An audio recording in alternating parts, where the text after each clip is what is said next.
Pero al principio es un videíto que tiene menos de un mes, está actualizado como una especie de spot institucional de la Secretaría, que hace más eje sobre todo en los números, ¿no? En la cuestión un poco de los logros, la superficie en producción, la cantidad de huerteros.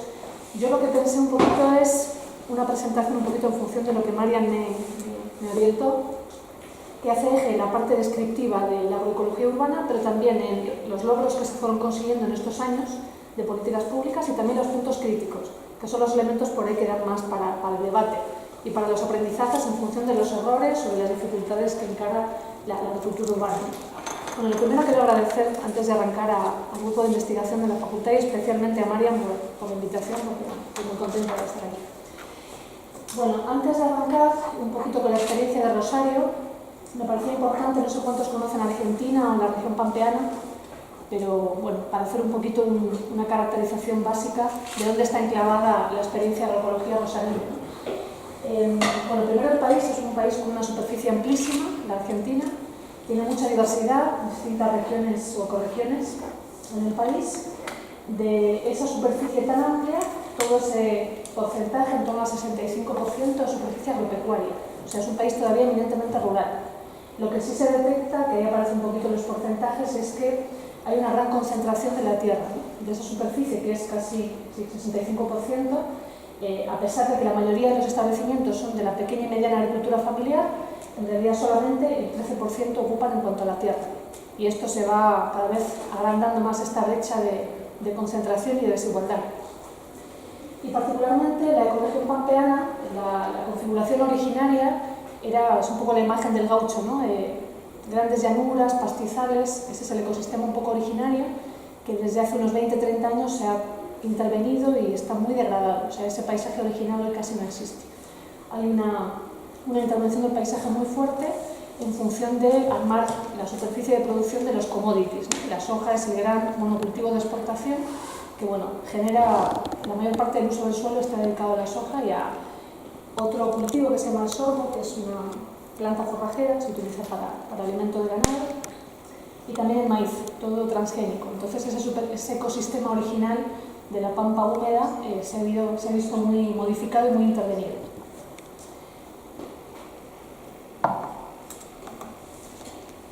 Bueno, dentro de este panorama que es muy concentrado en la agricultura convencional, lo que es la ecorregión de la pampa húmeda, y en la soja, Rosario desde hace unos años viene siendo un centro económico y comercial muy fuerte porque dispone de puerto fluvial, de ahí salen muchos commodities para la exportación, toda la concentración de granos para exportación sale desde Rosario, con rumbo a los países que tienen el destino de soja. Entonces, un poco no solamente que es un lugar económico y comercial fuerte en este sentido, sino que en el imaginario pampeano el desarrollo está asociado a la soja. Entonces, hablar de agroecología en este paisaje y este ecosistema es bastante... Lo contextualiza en el sentido de la importancia que tiene lo que fue generando Rosario desde la agroecología, ¿no? En todo el imaginario cultural casi, y hasta educativo, el desarrollo y la producción está asociado a la agricultura convencional, a los transgénicos y a la soja en particular. Y Rosario es un enclave muy importante en ese sentido. Y en particular, a partir de la autorización de la soja transgénica, bueno, todavía el avance de esa frontera agropecuaria fue mayor, ¿no? Y hoy en día no solamente lo que es la superficie pampeana, sino todo el norte del país, lo que se conoce como región chaqueña, que son varias provincias que tenían producciones mucho más ligadas a economías regionales, se están viendo afectadas, ¿no? El desplazamiento de la soja, que cada vez tiene mejores condiciones por las nuevas tecnologías, en lugares donde antes no eran aptos para la producción, ahora sí, bueno, se está desplazando las producciones culturales incluso de poblaciones tradicionales por los commodities, ¿no? Y la soja tiene un importante papel ahí. Un poquito esa cifra de la campaña del año 2015-2016 que era una data bastante reveladora, ¿no? Y bueno, esas producciones tradicionales y diversas de todo el país, como la leche, como la ganadería menor, como producciones diversificadas también de huerta, se han ido desplazando. Y además, en toda esta zona más del norte del país hay muchísimos conflictos en torno a la tenencia de la tierra por esta causa. O sea, hay muchos pobladores tradicionales, campesinos, criollos e indígenas que están viendo amenazada su territorio por el avance y la usurpación para producir monocultivos, ¿no? Entonces, bueno, ahí son problemáticas sociales y ambientales muy fuertes. Bueno, en este paisaje, que es bastante así revelador, la pregunta es un poquito cómo es que surge la agricultura urbana en Rosario y la idea de agroecología urbana como política pública.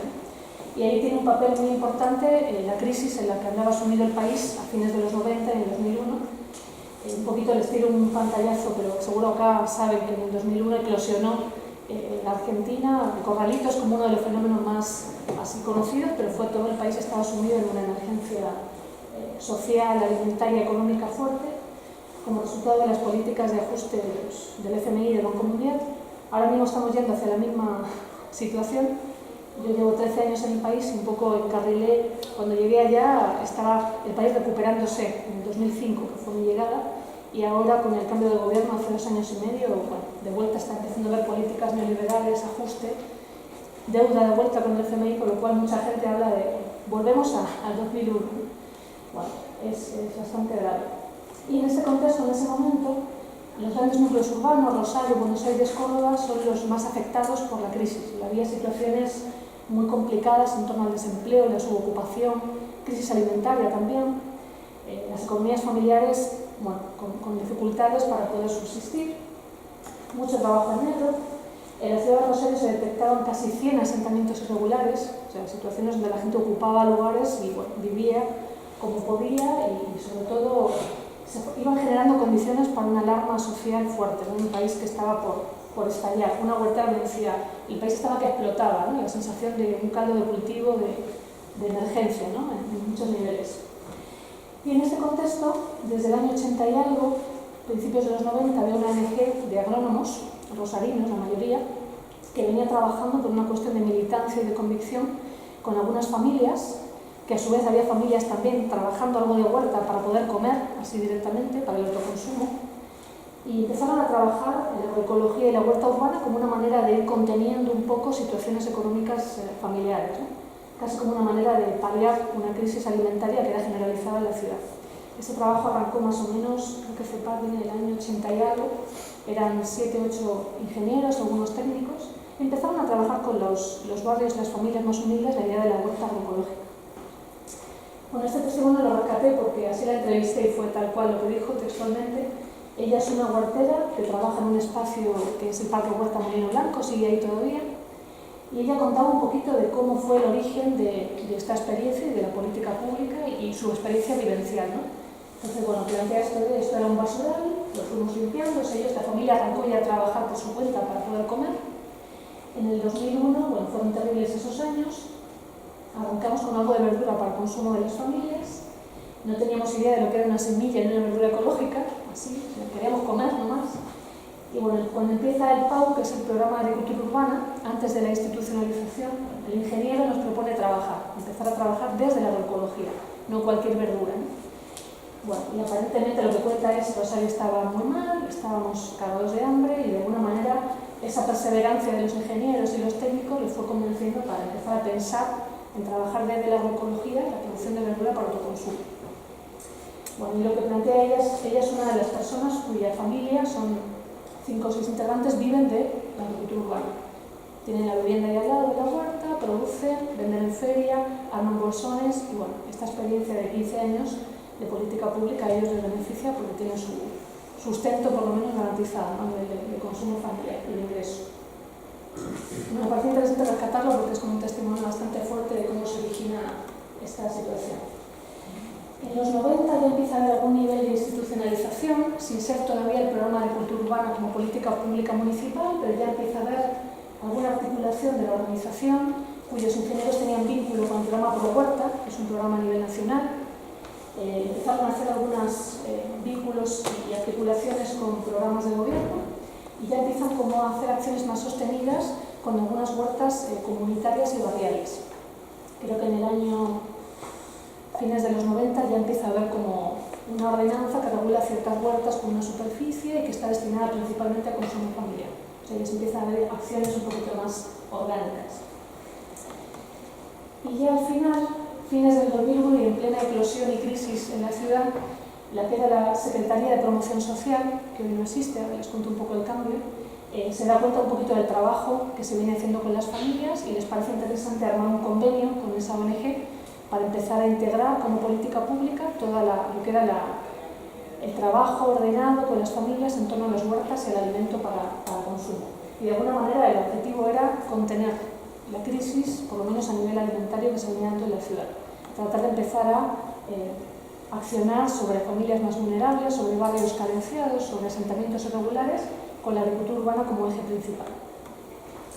Bueno, oficialmente la institucionalización y el origen del PAU, del Programa de Agricultura Urbana, es en el 2002.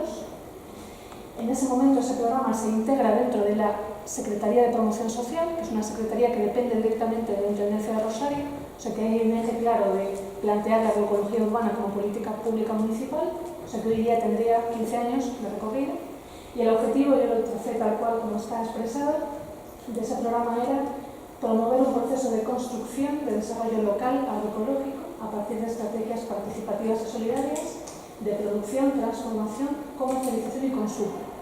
Yo de esa definición y pensando en el enfoque de las jornadas de sistemas agroalimentarios me salían 3 elementos interesantes para analizar cómo está hoy el programa. Desarrollo local, primero, la mirada agroecológica en la producción y la comercialización y el enfoque del sistema agroalimentario, ¿no? Creo que esa definición, que creo que está en un decreto que aparece en la creación de la Secretaría y del PAU, tiene esos 3 elementos como bastante fuertes en la definición política, ¿no? ¿Voy muy rápido o no? Vale. Si tienen alguna duda me interrumpen.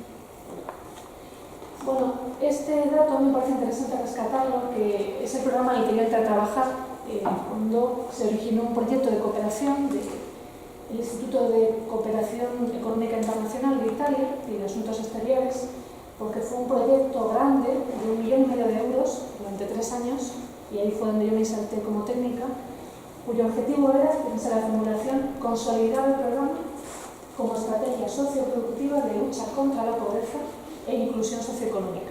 Ahí hay una definición también clara de a qué le apuntaba la agroecología urbana, ¿no? Básicamente sigue siendo la idea de la contención, la inclusión social, tratar de mitigar la pobreza en la ciudad, sobre todo en los lugares más vulnerables.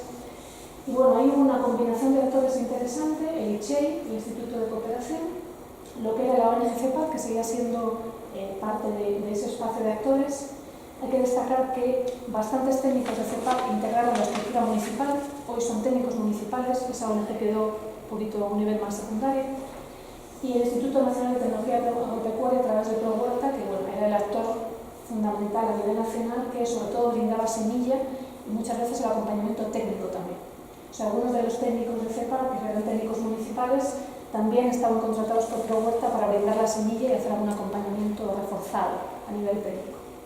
Y el programa, este proyecto particularmente, trató de fortalecer algo que era complejo, que era la cuestión más del sistema agroalimentario, o sea, fortalecer lo que era transformación, agregado de valor y comercialización, principalmente a través de lo que eran los parques huerta como espacios socioproductivos, fortalecer la infraestructura, el equipamiento, la comercialización ahí en los parques huerta, y las agroindustrias sociales, que hoy siguen existiendo, pero con otra intervención, y que en ese momento se intentó empujar como lugares de agregado de valor para la comercialización, particularmente hacer cosmética natural a partir de plantines y de plantas aromáticas, y el transformado de las hortalizas con bandejas para sopas y para ensaladas. Cuando yo trabajé en ese proyecto se trató de estimular esas acciones, ¿no? Para darle un plus, un valor adicional a la producción primaria. Después les cuento qué fue pasando, cómo fue evolucionando. Para no extenderme mucho más, bueno, contar un poquito hoy, 2018, esto les cuento que es una visión muy personal, muy subjetiva, en función de la experiencia de trabajo mía. Yo llegué al programa y al proyecto en el 2008 a 2011, después me fui a trabajar al norte y volví hace casi 3 años. Entonces también me dio tiempo en esa distancia de años a cuando volví a observar con distancia cuestiones como habían evolucionado, los cambios, etc. Entonces un poquito yo destacaría hoy, bueno, primero un poco lo que dice el vídeo de la superficie que hay en producción. Es rescatable en una ciudad como Rosario, que es la tercera ciudad más importante de la Argentina, que haya 30 hectáreas en plena ciudad destinadas a la producción agroecológica, ¿no? Y ahí un poco el foco principal son los parques huerta. Hay varios parques huerta en la ciudad que son ya superficies socioproductivas que están integradas en el paisaje urbano y donde se produce y se comercializa la verdura, como parte del ordenamiento territorial, digamos. Además, esas huertas no solamente tienen la mirada productiva, sino que tienen otra mirada ambiental, turística, de inclusión. O sea, se utilizan un poquito como espacios para recibir a visitantes, a escuelas, para hacer todo lo que es la sensibilización a los consumidores, hay visitas y recorridas. Entonces, de alguna manera son fines que no son netamente productivos, sino también sociales y ambientales.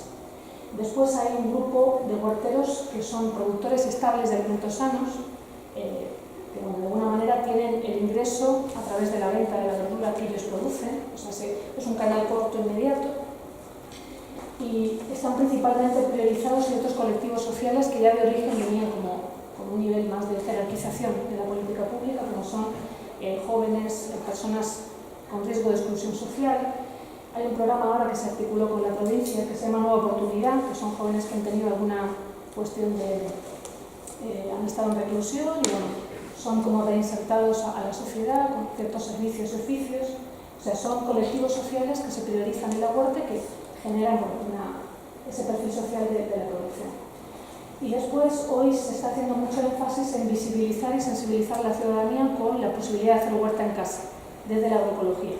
Hay mucha gente interesada, el tema está para mí un poco de moda también, entonces tiene que ver con en espacios reducidos como uno hace huerta urbana, en el balcón, en lugares con poca superficie, pero desde ahí se va introduciendo la idea de la agroecología, la semilla nativa y demás.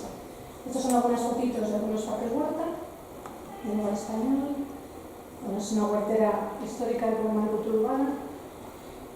Para rescatar algunos logros adicionales, algo muy importante es cómo se regeneraron hábitats que venían muy degradados, o sea, lugares de la ciudad que eran escombreras, basurales, superficies bastante marginales de la ciudad, incluso en villas miserias muy cercanas, el costado de las rutas, las antiguas vías del ferrocarril que estaban abandonadas, todo lo que era la superficie periférica también estaba vacía, sin uso. Eso fue interesante el laburo que se hizo desde la cultura urbana de recuperar espacios para la producción y con esa mirada también social. Y el vecindario también recuperó un espacio de recreación y de integración con el paisaje y con la comunidad, en definitiva. Después, otro logro para mí es que se integró la agricultura urbana como parte del paisaje urbano, con una tenencia segura, porque está regulado el suelo por ordenanza. En el caso de los huerteros hay una cesión del uso del suelo por un tiempo, bajo ciertas condiciones de producción, pero implica que hay una garantía jurídica de que esos espacios productivos se van a mantener. Ahí le decía a Marian, hay un librito que sistematiza un poquito todo lo que es la normativa jurídica y cómo se estructuró. Y esto partió de un mapeo participativo en el 2002 que se hizo con actores de la comunidad, con el CEPAR, con el INTA, la provincia, el municipio, para ir detectando superficies no aptas para la construcción de vivienda y así poder usar el suelo para uso productivo. Eso fue un espacio, un proceso muy interesante. O sea que eso es un logro para mí muy destacado. Y recientemente se está trabajando bastante en experimentar e innovar todo lo que tiene que ver con la agroecología y en particular la semilla. Y el banco de semilla en Anderoa, es todo un banco que se está generando con el aporte de un par de técnicos de la municipalidad, pero de los huerteros también, para ir viendo toda esa diversidad que se está recuperando y preservarla, ¿no? Con la amenaza también ahora de la privatización de la semilla en todo el país. Y el Centro Agroecológico Rosario hace 2 o 3 meses se inauguró también, era el antiguo vivero municipal y ahora la idea es tratar de convertirlo en un centro de innovación y experimentación para también que se pueda ofrecer a la comunidad toda esta información y conocimiento. Acá rescaté algunas fotitos que son interesantes del antes de algunos espacios socioproductivos de los parques huerta, cómo estaban las condiciones, ¿no? ¿Puedes ir un minuto para atrás? Un poquito para que vean lo complicado de esos lugares. Ahí es donde estaba el parque Huerta La Tablada, fíjense cómo estaba todo escombreras, piedra, el suelo muy compactado, muy árido. Hubo que trabajar en la recuperación, en el abonado, la fertilización orgánica. Fue un trabajo bastante complejo. Eso es lo que siempre destacan los que estuvieron en esa etapa de lo complicado de ese proceso de volver a poner el suelo como uso productivo. Y las familias un poquito fueron tomando lugar en esa producción. ¿Sí? Ese parque huerta, por ejemplo, aprovechó que hoy existe, es uno de los que tienen una venta más activa, todo lo que son, lo que llaman las fajas de seguridad de una ruta, que es la circunvalación que rodea Rosario, que son superficies también no construibles, son como los costados que aseguran un poco el trazado de la vía, y eso estaba ocioso, digamos, no tiene ningún uso, entonces ahí se generó todo un parque huerta que se estoy viendo acá, que tiene una superficie bastante amplia, que está al costado de la ruta, que incluso gente que va de viaje para comprar la verdura. Un cartel grande, entonces bueno, ahí los huerteros, a este lado del parque, que no se ve la foto, están las viviendas, es una de las zonas también, un barrio periférico vulnerable de la ciudad de Rosario. Entonces muchos huerteros viven ahí, trabajan en el parque huerta y hacen la venta y el armado de bolsones ahí en sitio. Y anda bastante bien. Los parques huerta no lo comenté, pero tienen parte de la infraestructura comunitaria, lo que es el riego. En su momento también tuvieron secaderos solares para hacer deshidratado. Tienen algunas herramientas también en común, pero cada huertero cultiva su parcela y en todo caso hace alianzas con otro compañero, pero no hay una comercialización organizada asociada. Depende mucho de la autonomía de las personas ahí. Pero sí parte de ese equipamiento e infraestructura es común, se organiza de manera comunitaria. El caso del Parque Huerta Molino Blanco, que está en zona sur, justamente aprovecha los márgenes del arroyo, que son zonas también, la parte más cercana es inundable y luego una parte de seguridad. Bueno, ahí también esa superficie se detectó como no apta para construcción, entonces hoy es parte de un parque huerta donde hay varias familias, como Ida Pintos, que es la que estaba en el testimonio anterior, viviendo y produciendo. Eso es parte de lo que de alguna manera el Estado local garantizó con normativa y con ordenanza para que permanezca como parte del paisaje urbano.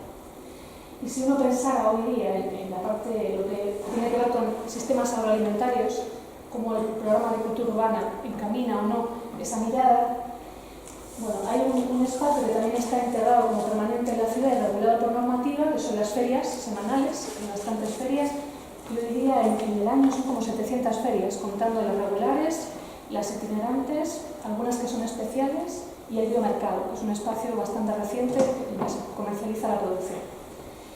Los puntos en rojo son puntos como para llamar la atención, algunas alertas. Bueno, un caso que se viene dando es que la demanda de los consumidores supera la oferta de producción, que eso ha sido siempre un problemita. Yo que venía trabajando del norte, donde es justo al contrario, hay mucha producción y la demanda no puede abastecer, al menos en la proximidad, esa oferta, acá sucede al revés. Es cierto que tiene que ver con limitantes en la superficie productiva, pero también hay cuestiones que hacen a la planificación, a la logística, para que esa producción que está en plena ciudad llegue a los consumidores, ¿no? En una feria, en pleno centro de la ciudad, hoy uno llega a las 10 de la mañana y no queda verdura. Entonces, ahí uno se pregunta, bueno, hay que aceitar la cuestión de la producción, la diversidad productiva, y hoy, por ejemplo, esta verdura urbana se complementa con la oferta que les voy a contar del periurbano, que son productores periurbanos que están encaminando la transición agroecológica, que tienen más superficie.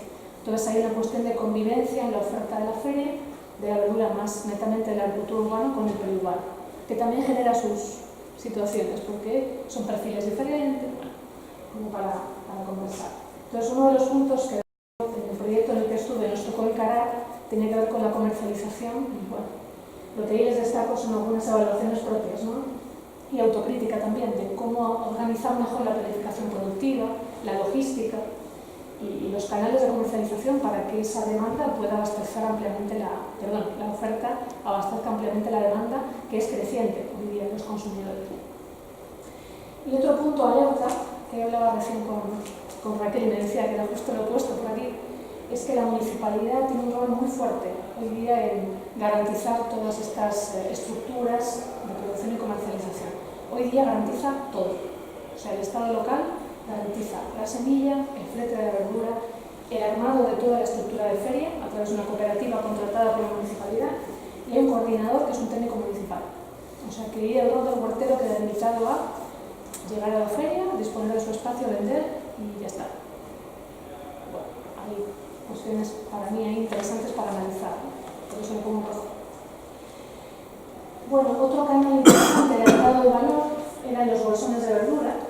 Cuando estuve yo en el proyecto se trató de hacer toda una trazabilidad del bolsón, intentando que en ese bolsón entregado a domicilio hubiera variedades de hoja, raíz y fruto, como 8 especies distintas.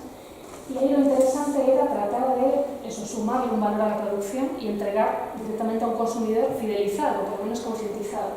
En ese momento el sistema, pero fue un error, y eso también hacemos autocrítica, estaba muy centralizado. Es decir, que los bolsones se armaban sobre todo en los parques huerta y después había un camión municipal que tenía que ir recorriendo los parques huerta y entregando a domicilio a la señora del centro que vivía. Entonces era logísticamente complejo, digamos. Por un lado, porque los parques huerta están un poco más apartados del centro, porque la logística implicaba que un camión, que además tenía otras tareas en la municipalidad, forma retirar el bolsón fresco y entregarlo a la dueña en una franja horaria que ella precisaba, que también ahí había una cuestión de educación al consumidor que nos faltó, y fue bastante complejo afeitar ese mecanismo y terminó por desarticularse directamente. Funcionó durante, no me atrevo a estimar, pero 2 o 3 años. Costaba también levantar la base de datos sostenida de todos los consumidores de bolsones que estaban, y había algunas quejas de los consumidores: no me llega el bolsón, me llega mal la verdura, maltratan el bolsón porque llega en mal estado. Y ahí, bueno, no fue fácil, digamos. A mí uno le da por pensar si no es más sencillo descentralizar la cuestión del bolsón y decir, acercar la producción al consumo, en vez de que complejizar toda la logística y el transporte del lugar también tercerizado al Estado, ¿no? Sino tratar de generar esquemas un poquito más localizados y más autónomos. Y hoy día, de forma espontánea, muchos huerteros que están en huertas comunitarias en parques huerta hacen el bolsón y se relacionan con el vecino, con lo cual este sistema hoy día funciona bastante bien, pero está sujeto a la iniciativa de cada huertero de los parques huerta, que hacen ese vínculo con los consumidores barriales y arman su canasta comunitaria o no y su lista de clientes más fidelizados. Pero me parece que este cambio, que fue un poco azaroso, no planificado, para mí fue algo mejorable, digamos. Mejoró un poco la situación como sistema agroalimentario más accesible y más práctico, ¿no? Para todos. Bueno, y esto se sigue dando en los parques huerta y en algunas huertas también barriales, que es la venta directa con los vecinos, que genera otro tipo de vínculos. Ya no es solo la feria, que está bien, porque hay un lugar céntrico donde el feriante se vincula con el vecino, pero también estimular un poquito la integración del barrio con el espacio de la huerta comunitaria, generar otro tipo de vínculos y de cohesión, diría yo, también vecinal, ¿no? Sobre todo en lugares donde hay cuestiones de convivencia que están más deterioradas, ¿no? Por la historia de la ciudad. Esas son imágenes. Esta imagen es más antigua, Felipe, un huertero de Alcalá, pero estas son más recientes. Se ve la venta directa y un poco esa relación consumidor-productor. Bien, ya voy terminando. Bueno, me voy a la parte jugosa. Pensando un poquito en la agenda, los desafíos y los puntos críticos, muy rapidito, es una opinión muy personal. Para mí el programa hoy tiene una vocación fuertemente estatal y de alguna manera, en vez de convertirse en un cogestor o un facilitador junto con los huerteros de lo que es toda la agricultura urbana como sistema agroalimentario o como conjunto de sistemas agroalimentarios, es más un proveedor, un actor que facilita hoy todas las condiciones, empezando por los recursos humanos, financieros, las infraestructuras, el equipamiento, la logística, todo. Cabe preguntarse qué pasa si este Estado no está tan presente. Y hoy en día en Rosario hay una situación complicada porque todo el país en la Argentina, el gobierno que está tomando el poder es Cambiemos, que es un gobierno fuertemente de derecha. No sé si conocen un poco la situación, pero es Macri el presidente. Bueno, Rosario es de las pocas ciudades que todavía no está siendo gobernada por Cambiemos, está al Frente Progresista. Pero hay un riesgo de que pueda suceder esto y en este caso cabe preguntarse si un gobierno como Cambiemos va a apostarle a la agricultura urbana. Tengo mis dudas. Pero en todo caso es interesante poner el acento ahí. El papel tan fuerte del Estado puede generar ventajas, pero también puede tener su controversia o sus riesgos.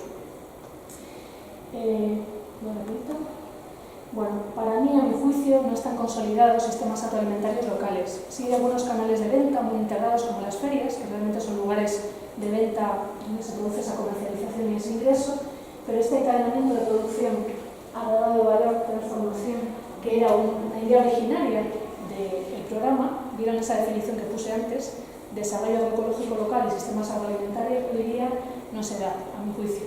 Las agroindustrias hoy son solo espacios de capacitación. Se intentó dinamizar que fueran lugares de agregado de valor y comercialización y no se da esa situación. Son espacios donde hay actividades, cursos, pero no están encadenados a lo que es todo el sistema. Y faltan vínculos o sinergias de lo que es la economía social y solidaria con la agroecología urbana.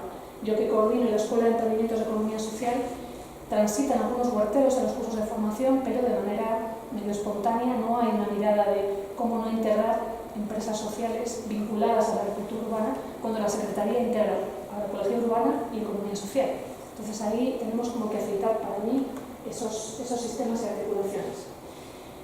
Bueno, hay cierta dificultad en sostener el compromiso de algunos huerteros porque el perfil del huertero, cuando son perfiles de inclusión, hay gente que a lo mejor nunca tuvo contacto con la huerta y hay que hacer todo un trabajo de educación, o personas que se les surge tu trabajo de una changa, que es un trabajo precario, abandonan la huerta. Entonces, bueno, ahí hay cuestiones. Hoy persisten huerteros históricos, entre comillas, de gente que lleva 15 años en el mismo lugar produciendo, muchos de los cuales son migrantes rurales que ya tenían un contacto con la tierra, tenían un perfil productivo apto para la agricultura urbana, pero los nuevos hay una rotación importante y hay que ver qué pasa.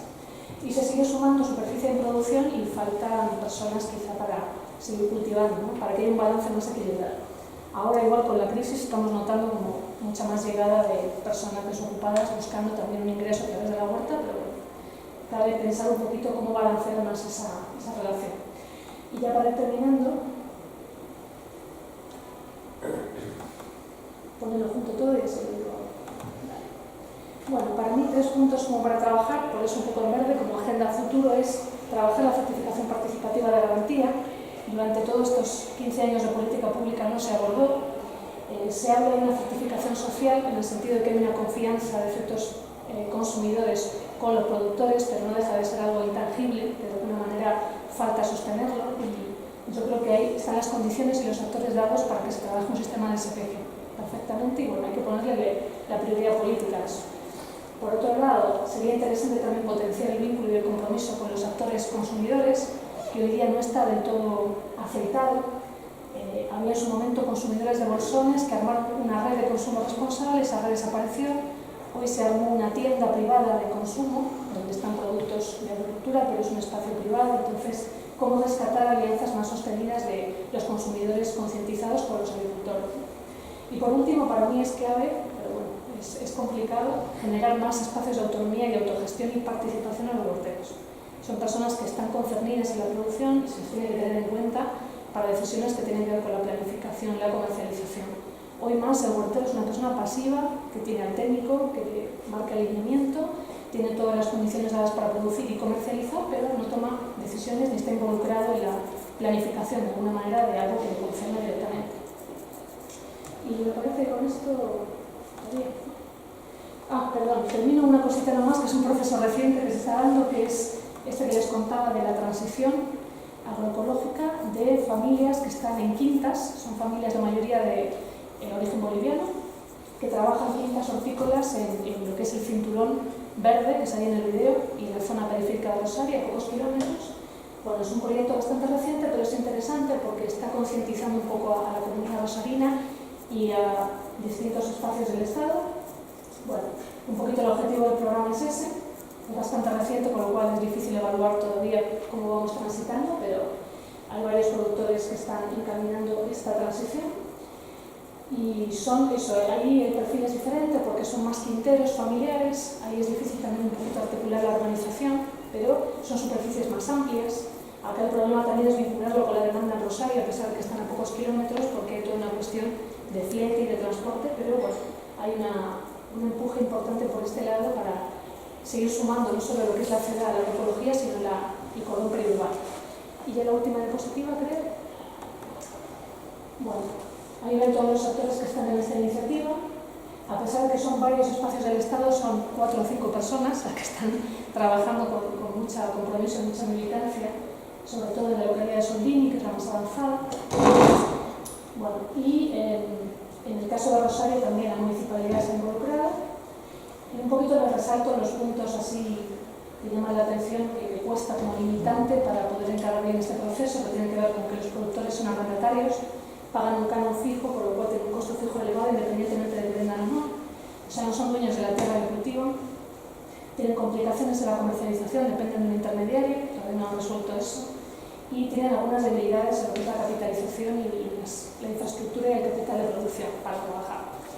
Pero bueno, son limitantes que se están trabajando desde el Estado también, apoyando, para un poco ir encaminando esa transición. Y me parece que ya con eso, no sé si me extendí mucho, lo siento si es el caso. No. Termino con eso ya.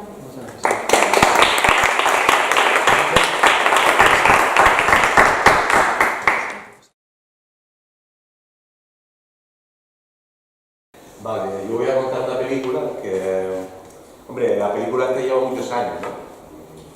Pero bueno, a raíz de hace poquitos años, no sé, del 2012-13, pues bueno, surgió Biocanarias, que es una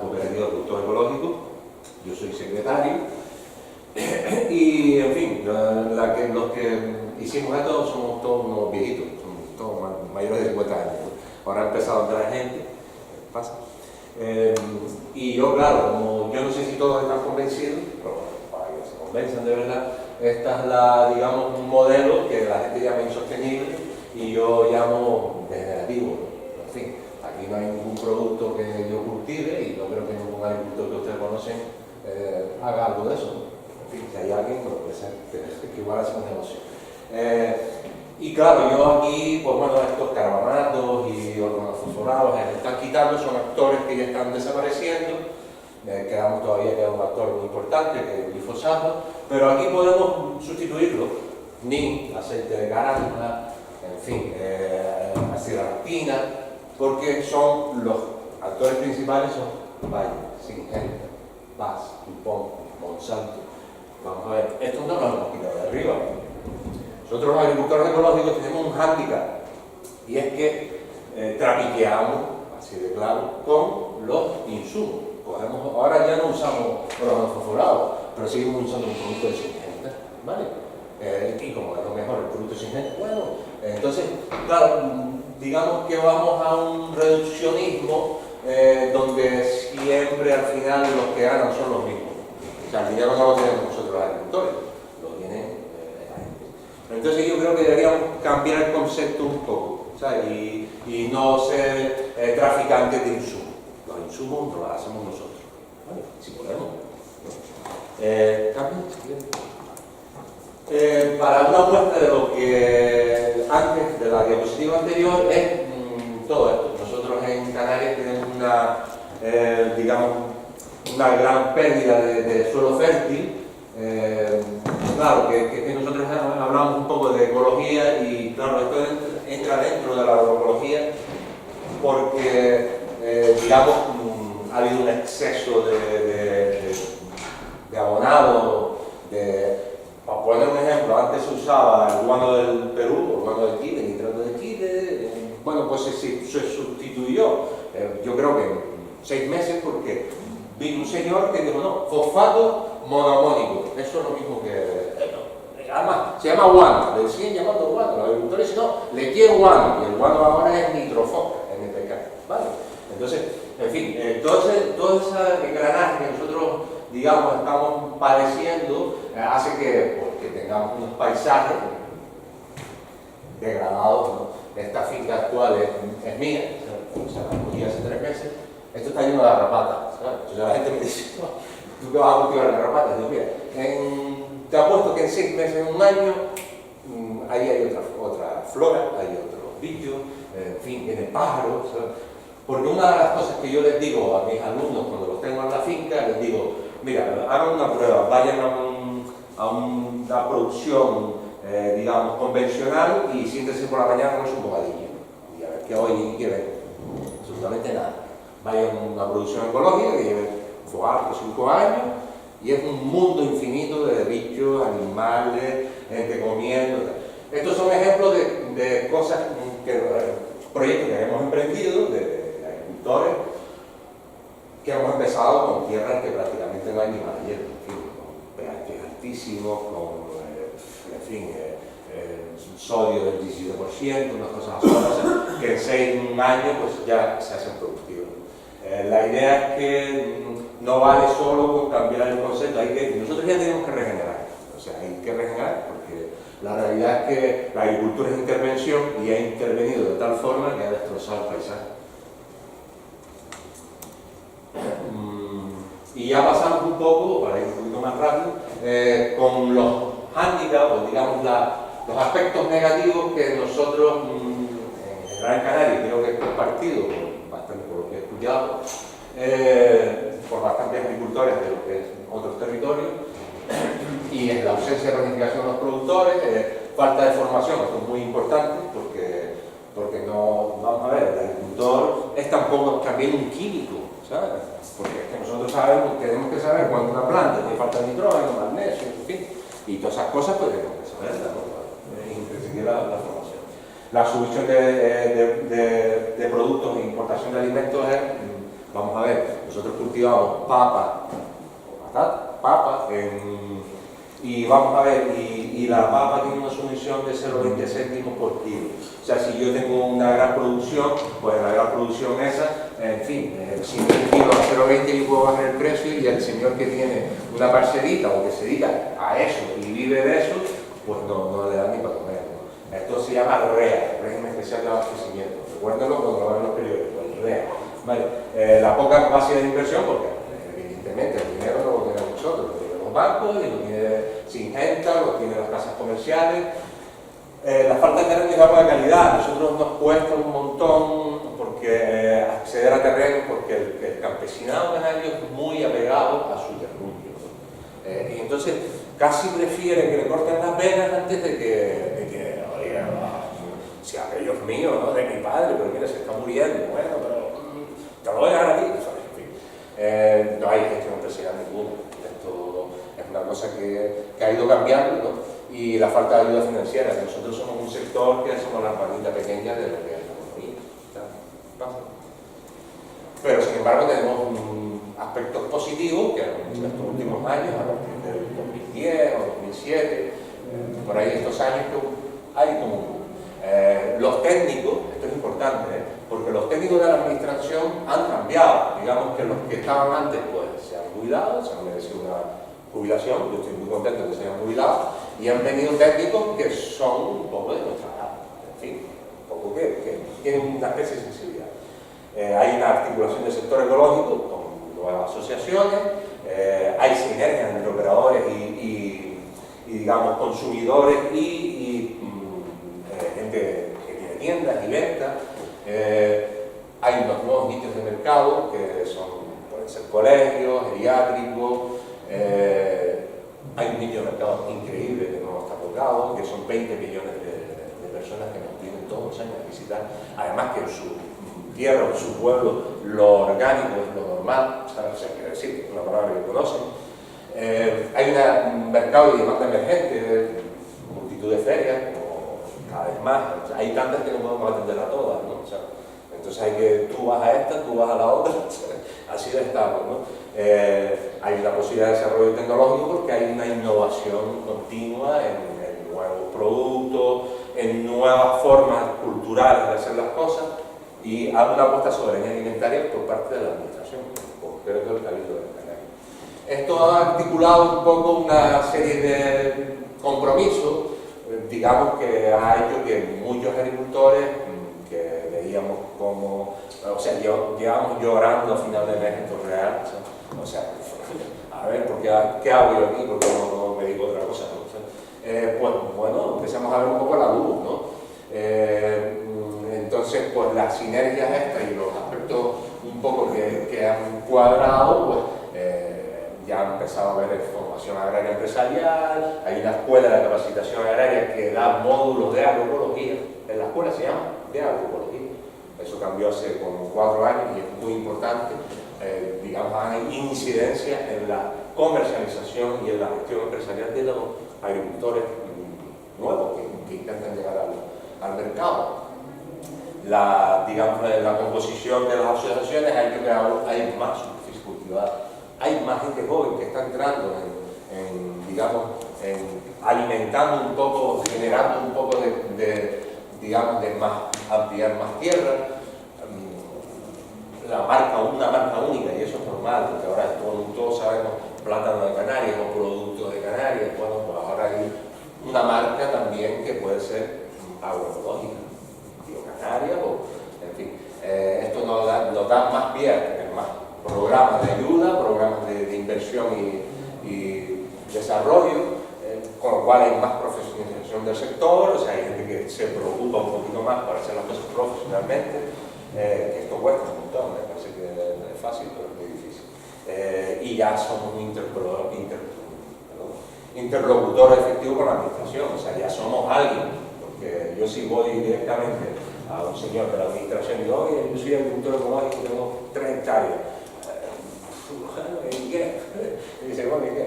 Pero bueno, no, ya somos 30 y pico, somos 40, o somos 100, o sea, oye, que le ponemos en la calle a 1.100 personas, pues está.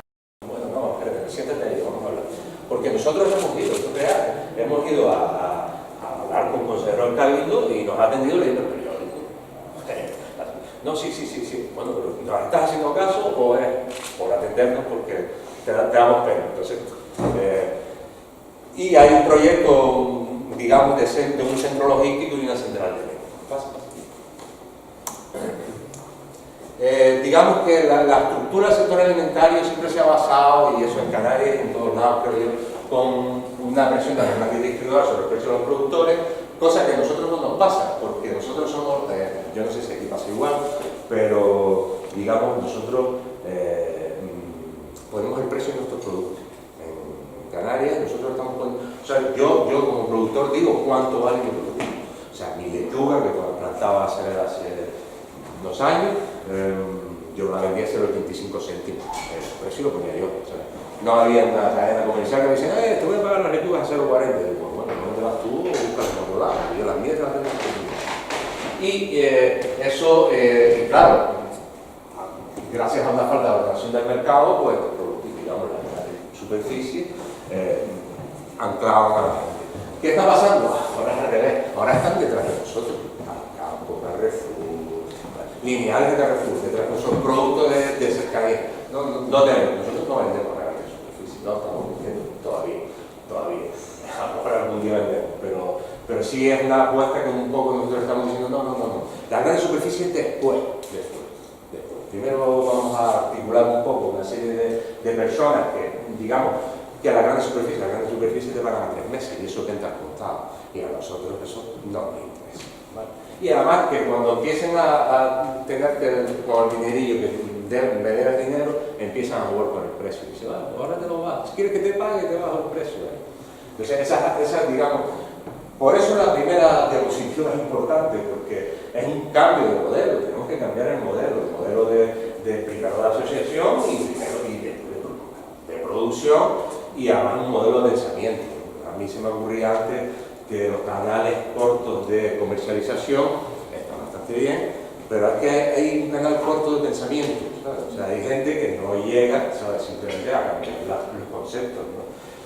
Y después hay un peligro los canales cortos digamos, de comercialización. Hay un peligro que yo lo he vivido, ¿no? Lo he vivido, es que los mismos, por ejemplo, nosotros tenemos mercadillos donde están convencionales con ecológicos, ¿no?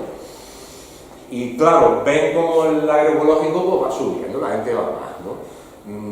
Claro, cuando hay una agricultura que no está muy reglamentada, yo he visto como personas le echan productos prohibidos. Pero no hay que echarle la culpa al agricultor es que lo que quiere es sacar su producto. Porque vivimos un poco con poco dinero, y entonces, pero claro, tú dices, agricultura de confianza. Bueno, o sea, ¿de qué? De confianza. Yo confío en mi padre, en mi madre. En fin, lo digo porque simplemente la necesidad hace que muchas veces esto ante una plaga que va a tirar el cultivo abajo, tiren de lo que conocen, ¿vale? Y lo que conocen no es agricultura ecológica. Las asociaciones de productores pues tienen todas estas ventajas que nosotros ya he ido explicando, ¿sabes? Que la optimización, agrupación de empresas, reducción de costes, porque compramos todas las semillas, compramos todas juntas,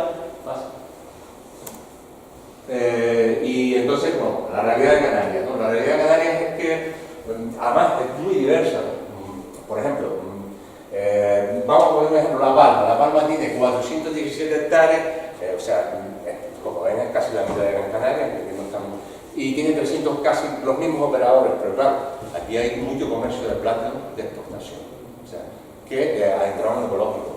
¿Por qué? Porque no por una idea, digamos, de transformar, no, simplemente porque es más efectivo, o sea, gastan menos dinero y el plátano, digamos, tiene salida perfecta para todos lados y es muchísimo más competitivo el precio, o sea, tenemos más dinero, pero el precio vale un poquito más, ¿no? El hierro, 4.000 hectáreas, ¿vale? Porque se dedica a carne.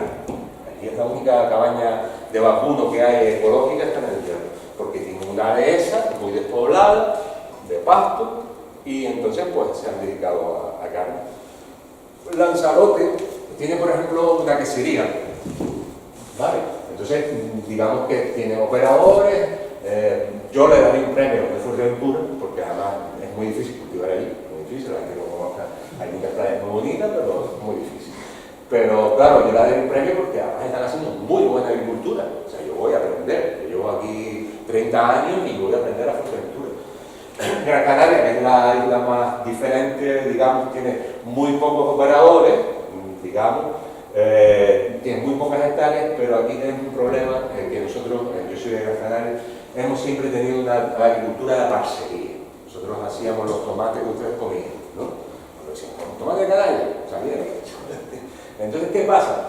Que claro, que no es lo mismo transformar, y eso lo nombramos ayer, transformar una parcela, o sea, que a un agricultor que yo he heredado de mi padre y mi madre. Un parcero está ahí trabajando y si fuese va a su casa antes de que suene el timbre.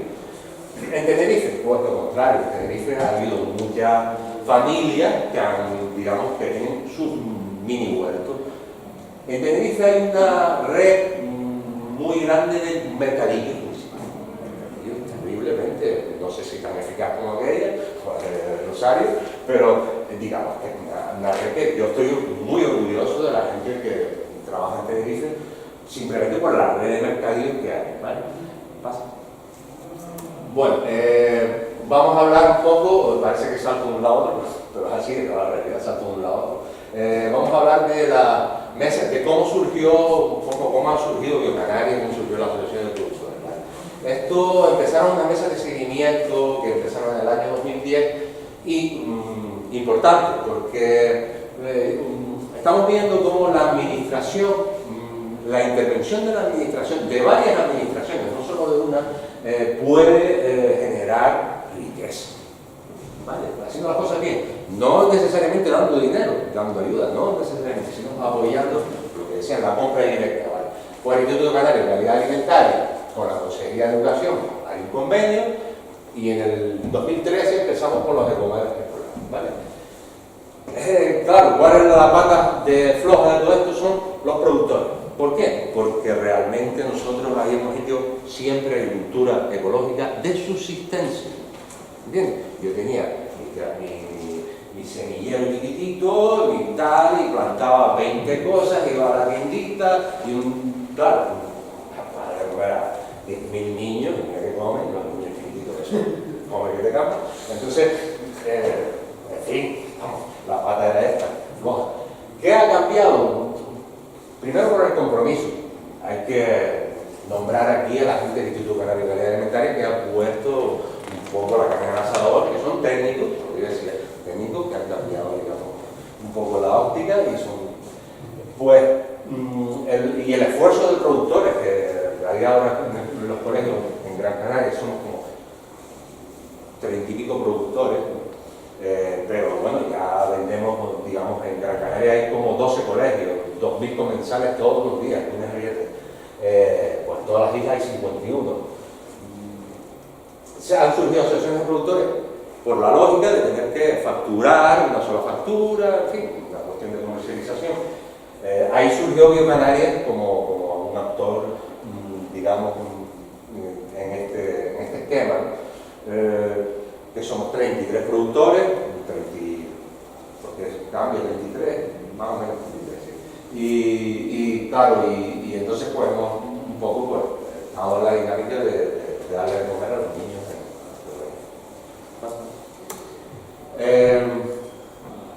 Claro, los colegios fue una manera de un poco de dinamizar un poco lo que es la distribución y la comercialización del producto y la calidad del producto. ¿Qué pasa? Que eso ha hecho un poco de diapasón, un poco de toda la actividad comercial. Entonces, claro, nosotros nos vimos, en la gente que empezamos el proyecto de la cooperativa, nos vimos en una tesitura muy complicada, porque la comercialización en Gran Canaria, o en las islas en general, es un poco de meterse el dedo de abajo uno a otro, ¿no? ¿Sabes? Si tú vendes a 0,20, yo voy a vender a 0,10. Y entonces eso es muy difícil de cambiar, es incluso muy difícil de cambiar aquí, ¿sabes? Que se supone que somos cooperativas, estamos en un propósito común.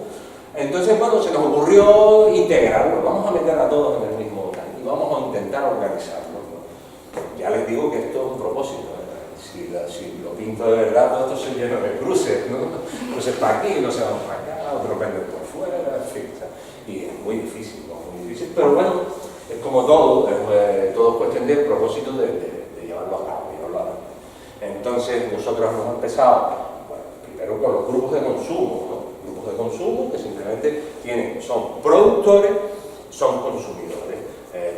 Ahora mismo tenemos 2 en la cooperativa y va a surgir un tercero. Después, pues bueno, lo que son las agrupaciones de productores, en fin, como son SAT o digamos asociaciones que están con nosotros y que nos dan el producto. Las pequeñas distribuciones, que son las tiendas ecológicas, eso de toda la vida, bueno, esas que hay en Madrid nos contan, ¿no? Son herbolarios, en fin, que hemos ido atendiendo, han ido creciendo. Y las grandes distribuciones, que ya aquí pondría los colegios, geriátricos, porque la ventaja de tener un geriátrico, un colegio, es, digamos, que tú sabes lo que vas a vender. O sea, con un gran almacén, una gran distribución, tú nunca sabes lo que vas a vender, ni al precio que lo vas a pagar, ¿no? Porque de eso se trata el negocio de ellos.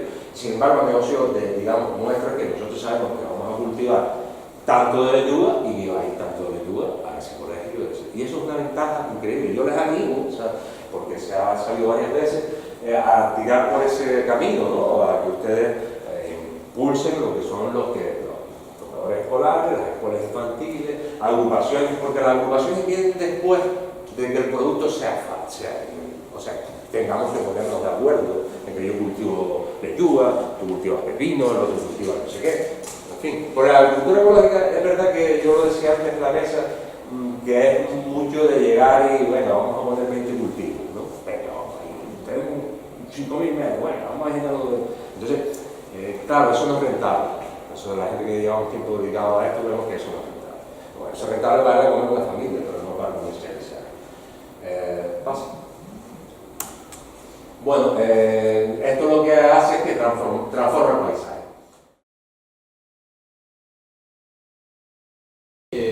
Digamos, tiene como contexto fundamental en términos bioregionales agrarios la vega de Granada, que sería una regada milenaria, de origen medieval, que ha formado parte siempre la parte sustancial de la alimentación que se consumía en la ciudad. Por lo cual la primera imagen clara de la historia de Granada en el agroalimentario es su vega, su territorio agrario,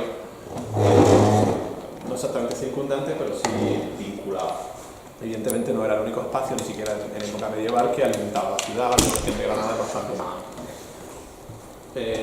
Como cualquier otra área metropolitana del mundo, y en particular de países llamados desarrollados, países centrales, pues ha sido un área muy afectada por procesos de urbanización, de transformación de diversos tipos, de construcción de grandes infraestructuras y megaproyectos que han ido afectando al territorio y, bueno, desparramando la urbanización. Podríamos seguir con imágenes hasta ahora, pero bueno, ya sabéis que esto no es nuevo, para que nadie se piense que es un área, porque hayamos visto todo ese verde, que es un área prístina que se ha mantenido así porque era muy productiva. Ha habido un proceso de degradación muy amplio, de pérdida de en torno al 30% de las hectáreas disponibles en ese área regada, y, bueno, en cierta medida una área afectada por el proceso de urbanización similar a los demás, ¿no?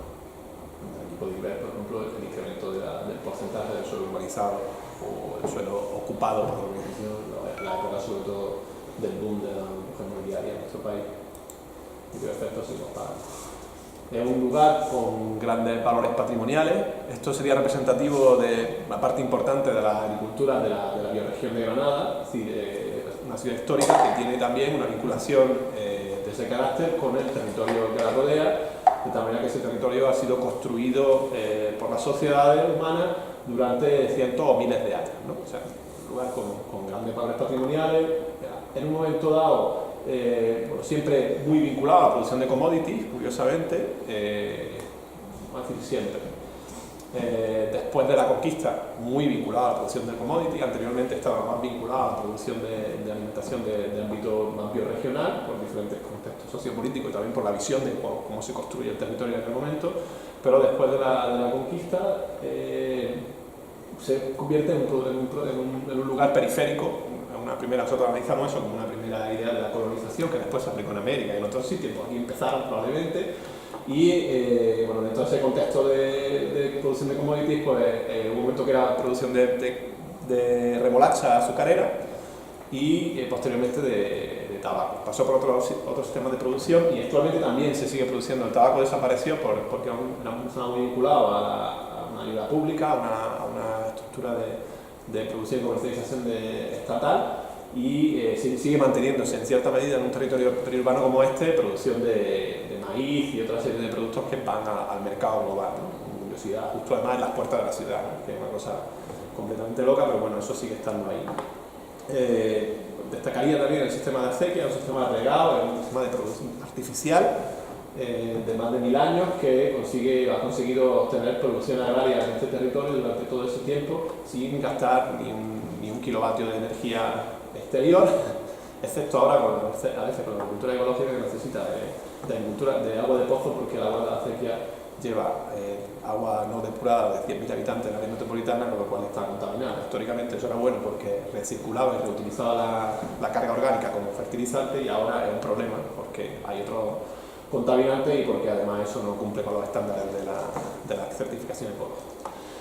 Dicho esto, en este territorio hay otro patrimonio muy importante, que es el patrimonio humano, el capital humano. No todas las personas mayores, pero sí, en su mayoría, gente mayor que ha cultivado ese territorio, o que cultiva ese territorio por generaciones, con un reparto de la tierra bastante grande, y que constituye un elemento fundamental a nivel patrimonial. Y luego, pues, esto tiene una representación de parte de la ciudadanía activa, de la importancia de esa otra, es otro patrimonio territorial, que es el que está dentro de la ciudad, dentro del ámbito urbanizado, que constituye un punto de referencia clave, y además una de las razones por que La Vega sigue estando ahí, ¿no? En plena burbuja inmobiliaria se hacían encuestas por parte de la administración y más del 60% de la población decía que había que conservar ese territorio, ¿no? O sea, que ahí había un contrapoder identitario y también de vinculación directa de la población con su territorio circundante, ¿no? Esto tiene que ver con la idea de la conciencia del lugar, no me voy a detener, pero a mí me gusta por lo menos señalarlo aquí, y con la perspectiva del retorno al territorio, que está muy vinculada con los periodos de grandes crisis que hemos vivido. Probablemente el ecomercado es un resultado de esas grandes crisis, pero también está vinculado con otras cosas que tienen que ver con que el paradigma de desarrollo actual pues, está efectivamente también en crisis. Dicho esto, el proyecto del ecomercado tiene como punto de partida el hecho de que en esta aglomeración urbana había ya un desarrollo importante de sistemas, vamos a decir, de embriones de sistemas agroalimentarios locales, y para ser una ciudad pequeña ahora mismo hay más de una tienda ecológica en cada uno de los distritos. Una ciudad pequeña del sur con nivel de renta bajo, ¿no? Estamos hablando de un lugar bajo, que decir, en relación con otros como Madrid o otras ciudades del país, y ahora no hay un sitio que a priori pudiera tener una realidad de este tipo, pero sí hay una cantidad de experiencia importante por diversas razones que tendrán que ver con cómo se constituye ese medio, con ese patrimonio humano, también el mayor y el joven, y con esa historia probablemente de ese territorio, y tiendas ecológicas de barrio en casi todos los barrios de la ciudad, en cada uno de los distritos más de una, algunos mercados que ya se habían desarrollado, experiencias cooperativas de venta de diferentes tipos, grupos de consumo, cosas que se estaban dando en las grandes ciudades, pero que todavía en ciudades como esta no se estaban dando, y curiosamente aquí pues, se desarrollaban bastante, y experiencias también de defensa del territorio potentes que habían conseguido también parar determinados proyectos, y eso había conseguido una vinculación importante con el sector agrario tradicional de este territorio, que veía a esa experiencia y a esos sistemas esas organizaciones de defensa del territorio como aliados para mantener su vida agraria, ¿no?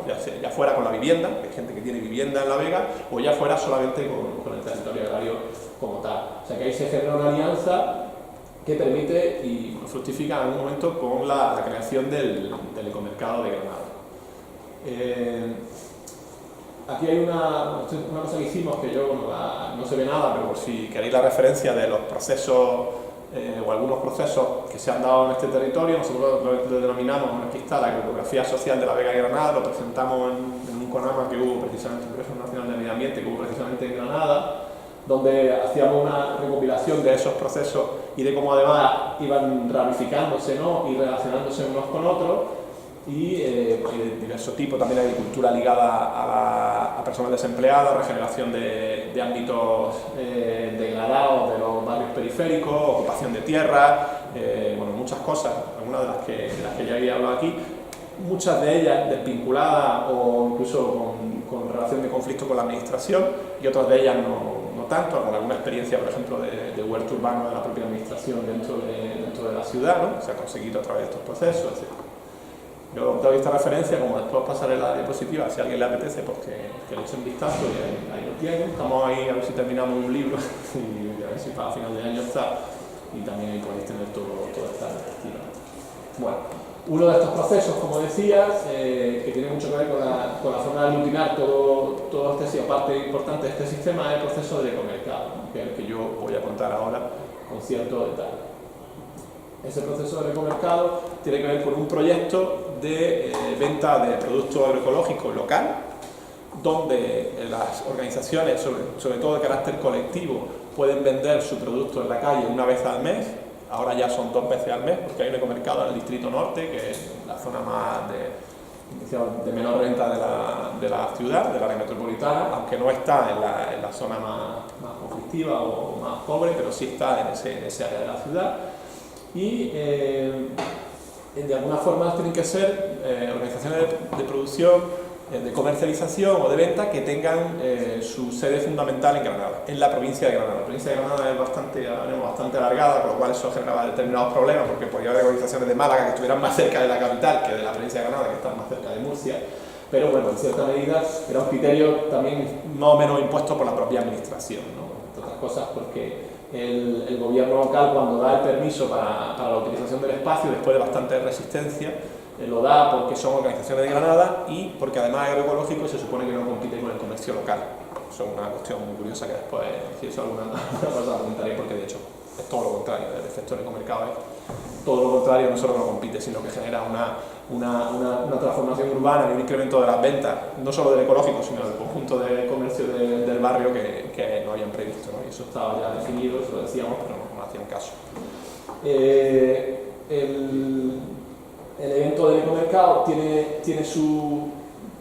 se organiza en un espacio público central y visible, es el sur de la ciudad, pero es una zona central del sur de la ciudad, donde está el Palacio de Congreso, en una zona, vamos a decir, sería una de las zonas de mayor renta de la ciudad, con lo cual es un espacio ideal para este tipo de mercado, ¿no? Por lo menos para empezar.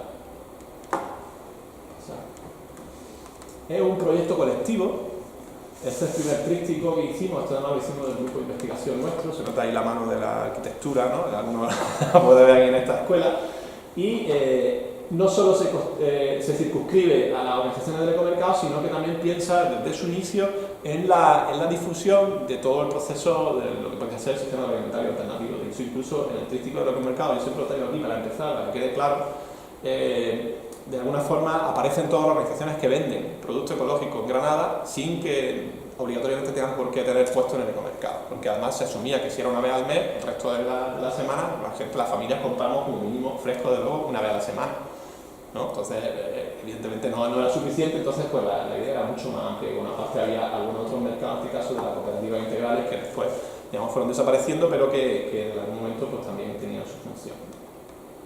¿Cómo empieza el ecomercado? Pues empieza con una provocación muy curiosa por parte de la administración, y es que como estaban desapareciendo y casi habían desaparecido en su conjunto los cultivos de tabaco, que eran cultivos vinculados a subvenciones estatales por esta reforma de la OCM del tabaco, etc., pues la Unión Europea y el gobierno y las comunidades autónomas tenían un dinero disponible para generar una transición agraria en esos territorios donde había cultivo de tabaco, principalmente en algunas zonas de Extremadura y la Vega de Granada. Y entonces lo que hacen en plena crisis es traer una posibilidad de generar una orden de subvenciones que, después veremos a la persona que lo desarrolla, de alguna forma piensan en que podía ser la transición agroecológica de este territorio, es decir, del tabaco al agroecológico, cosa que nos parecía muy interesante. Entonces nos piden al grupo de investigación además que, junto con el trabajo que estaban haciendo ellos, que convoquemos a todo el sector agroecológico para hacer proyectos colectivos que fueran, digamos, parte del diseño de la orden para que esa orden pudiera subvencionar. Es un proceso bastante interesante. Lo más curioso de todo es que la orden nunca llegó a publicarse, no llegó el dinero, porque como era crisis, pues en algún momento la intervención, no sé si de la Junta o se lo quedó alguien por el camino, en casos que el dinero nunca llegó, pero la provocación estuvo ahí. Esa provocación implicó que esos colectivos empezáramos a trabajar en un proyecto colaborativo, en un proyecto compartido. Por primera vez, desde que estábamos estaban constituidos y se empezó a discutir cuáles eran, digamos, de alguna forma, los principales problemas, conflictos o desafíos a los que se enfrentaban, y en segundo lugar, cuáles eran las posibilidades que teníamos de articular ese tipo de proyectos colectivos, unos pensando en esa posible subvención, pero sobre todo pensando en hacer algo compartido, que no tenía tanto que ver con la subvención, porque además efectivamente no teníamos ninguna garantía de que fuera a darse lugar. Ni tampoco la agricultura de este tipo piensa demasiado en subvenciones. Es decir, la cuestión de la ayuda pública les parece bastante lejana, me parece que tiene bastante sentido dentro de cómo se ha funcionado hasta ahora. Bueno, este proceso empieza en noviembre de 2012 y a lo largo de los 6 siguientes meses, muy rápidamente se produce todo el diseño del proceso participativo, o sea, toda la articulación del proceso participativo y finalmente el diseño y la puesta en marcha del Ecomercado en mayo de 2013. O sea, hace 5 años, por eso yo ponía lo del 5º aniversario. Esta sería una parte del proceso participativo. Utilizamos un método, a mí me parece interesante, no voy a meter en metodología participativa, pero me parece interesante tenerlo en cuenta, que es el método del flujograma, porque de alguna manera es un método que nos permite interpretar las posibilidades de articular una alternativa a los problemas con los que nos enfrentamos, a los desafíos que nos enfrentamos, en función de la capacidad que el grupo que está discutiendo piense que puede tener para dar esa respuesta. Es decir, no es solo el hecho de saber cuáles son los problemas, sino saber, por ejemplo, si son problemas que se pueden abordar, que se pueden influenciar o que los tenemos fuera de control, ¿no? Eso permite hacer una orientación muy pragmática, muy práctica del proceso de participación.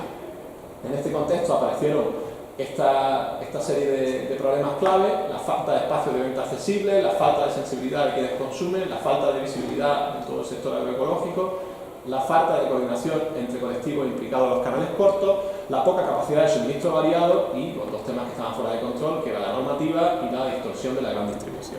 Entonces, de alguna manera, aquí lo más interesante era que estos 5 temas de alguna manera estaban dentro del rango de los influenciables o de los abordables y permitían que el grupo dijera: venga, vamos a ponernos a trabajar, ya que estamos todos aquí, a ver qué podemos hacer. Una de las cosas que se hicieron fue poner en común cuáles eran los recursos que había disponibles. Es muy interesante saber que cuando hay un sistema agroalimentario embrionario como este, atomizado, resulta que hay bastantes más recursos de los que nos creemos, porque además cada cual ha articulado su logística, almacenamiento, etcétera, y lo ha hecho de forma autónoma. Esto ha hecho que haya bueno, no se haya utilizado la economía de escala, entonces haya habido sobreinversiones, pero bueno, eso nos permite también tenerlas en cuenta y poder utilizarlas para articular un sistema agroalimentario alternativo que vaya a un porcentaje de venta que vaya mucho más allá en relación con lo que tienen ahora, ¿no? Que es bastante más fino. Bueno.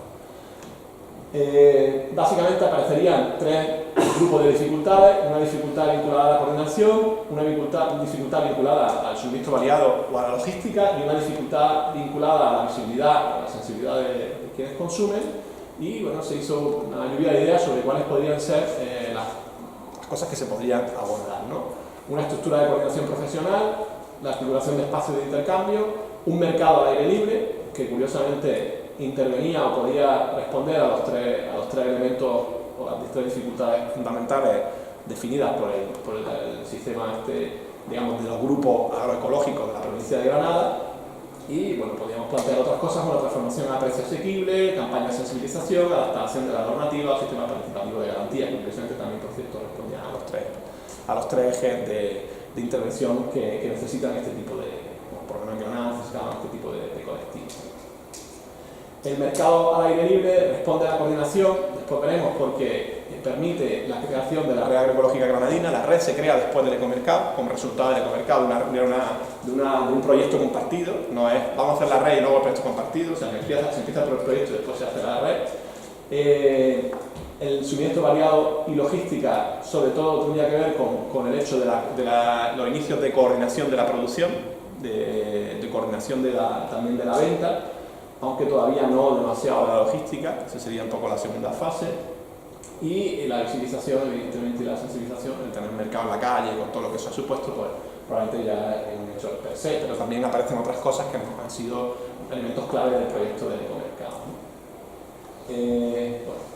Esta sería la inauguración del ecomercado. Esta concejala que aparece así a medio ha sido imputada en varios casos, bueno, que en Granada también pasa con otro sitio. Ahora aparece con gafas de sol así de grandes para que no se le vea. Pero curiosamente fue la que se le ocurrió el sitio donde se hizo el ecomercado y fue quien facilitó que se hiciera el ecomercado. O sea que ahí hay contradicciones que lo que nos sirve también es para saber que hasta gente que estaba en otra cosa, pues probablemente nos podían dejar, nos dejan un espacio, incluso hasta les puede interesar el desarrollo de este tipo de sistema agroalimentario. Y este José Carlos Ávila, que es el responsable, digamos, el que inició la provocación, ¿no? Que es quien dirigía mucho el servicio de agricultura de la Junta de Andalucía, que dijo la idea de hacer este tipo de cosas son interesantes, vamos a potenciar el agroecológico como alternativa y al final, bueno, como uno de los responsables últimos de que esto se diera, que aunque él únicamente lo que hizo fue dar la provocación y permitir que técnicos como Juanma pues, pudieran estar asesorando y acompañando el proceso, pero la Junta no dio absolutamente nada más que eso, no hubo ningún tipo de subvención ni nada de eso, ¿vale? Bueno, en el ecomercado ahora mismo yo creo que son 25 grupos, en aquel momento había 21 grupos del conjunto de la provincia de Granada, veis que es una provincia así como un poco alargada, de tal manera que hay casi 200 kilómetros desde la capital hasta Huesca, o sea que está más cerca de Murcia o de Albacete que de Granada, pero bueno, ese es el ámbito de la provincia de Granada, no es exactamente la bioregión de Granada, pero bueno. Y de alguna forma son participantes, como yo decía, que tienen que tener un perfil determinado, no puede participar cualquiera en el ecomercado, ¿no? Tiene que ser un perfil que cumpla con una serie de criterios que plantea el propio ecomercado, ¿no? Eso es un tema clave que lo han defendido mucho. De hecho, hubo conflicto, por ejemplo, con la participación en las marcas Sabor Granada, que articula la Diputación de Granada al mismo momento que se está desarrollando el ecomercado. Ellos se niegan a participar en Sabor Granada, entre otras cosas, porque no quieren confundirse con grandes empresas que producían en Granada, pero que no siguen los mismos criterios definidos por el ecomercado, por la propia red agroecológica de Granada.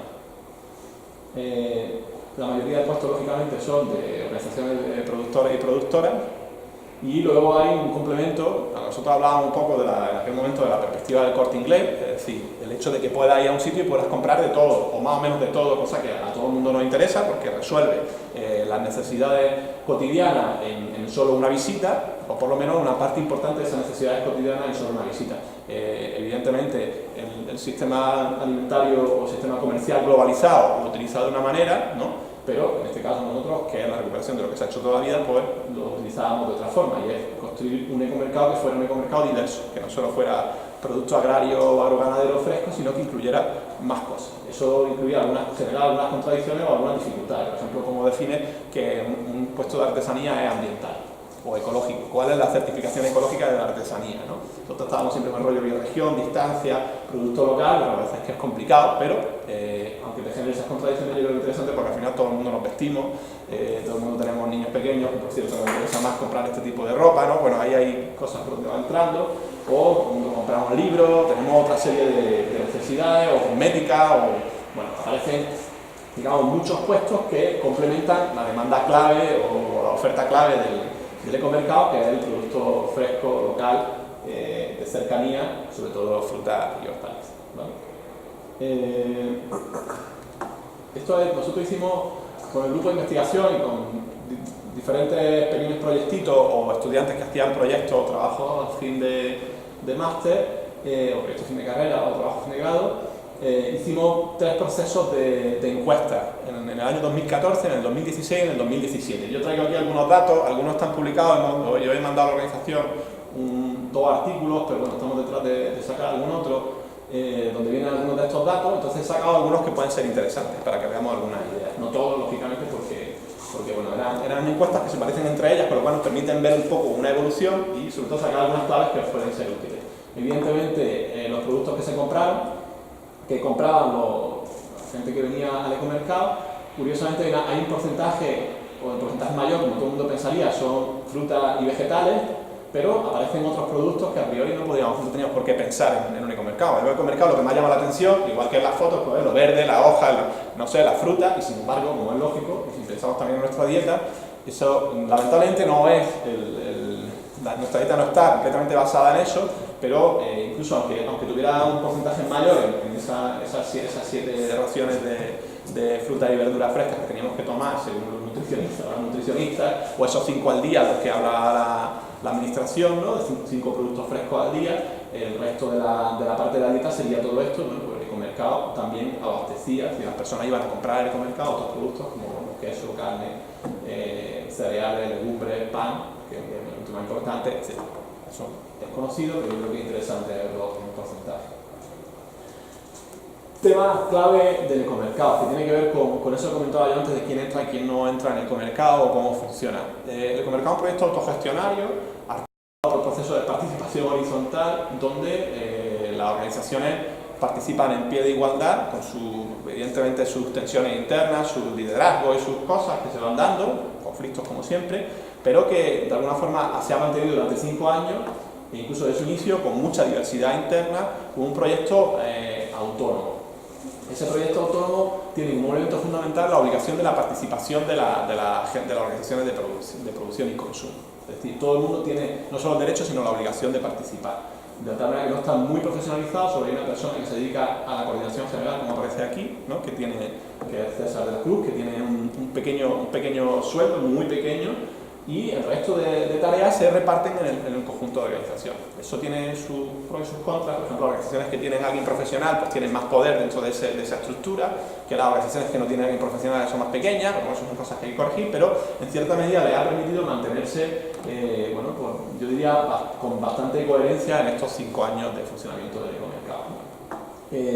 Hay una obligación de participar en el 50% de la asamblea, hay una asamblea mensual.